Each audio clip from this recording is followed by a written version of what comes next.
திருப்பாடல்கள் 22ஆம் அதிகாரம் 22 முதல் 31 வரையுள்ள இறைவார்த்தைகள். உமது பெயரை என் சகோதரருக்கு அறிவிப்பேன். சபை நடுவே உம்மை புகழ்ந்து பாடுவேன். ஆண்டவருக்கு அஞ்சுவோரே, அவரை புகழுங்கள். யாக்கோபின் மரபினரே, அனைவரும் அவரை மாட்சிமைப்படுத்துங்கள். இஸ்ரேல் மரபினரே, அனைவரும் அவரை பணியுங்கள். ஏனெனில் எளியோரின் சிறுமையை அவர் அற்பமாக எண்ணவில்லை, அதை கவனியாமல் இருந்துவிடவில்லை. தமது முகத்தை அவர்களுக்கு மறைக்கவும் இல்லை. தம்மை நோக்கி அவர்கள் மன்றாடுகையில் அவர்களுக்கு செவிசாய்த்தார். மாபெரும் சபையில் நான் செலுத்தும் புகழ் உம்மிடமிருந்து எழுவதாக. உமக்கு அஞ்சுவோர் முன்னிலையில் என் பொருத்தனைகளை செலுத்துவேன். எளியோர் உணவு உண்டு நிறைவு பெறுவர். ஆண்டவரை நாடுவோர் அவரை புகழ்வராக.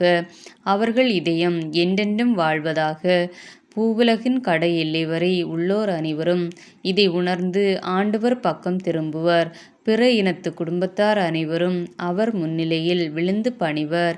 ஏனெனில் அரசு ஆண்டவருடையது, பிற இனத்தார் மீதும் அவர் ஆட்சி புரிகின்றார். மண்ணின் செல்வர் யாவரும் அவரை பணிவர். புழுதிக்குள் இறங்குவோர் யாவரும் தம் உயிரை காத்து கொள்ளாதோரும் அவரை வணங்குவர். வருங்காலத்து தலைமுறையினர் அவரை தொழுவர். இனி வரும் தலைமுறையினருக்கு ஆண்டவரை பற்றி அறிவிக்கப்படும். அவர்கள் வந்து அவரது நீதியை அறிவிப்பர்.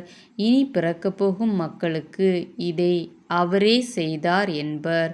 இது ஆண்டவரின் அருள்வாக்கு.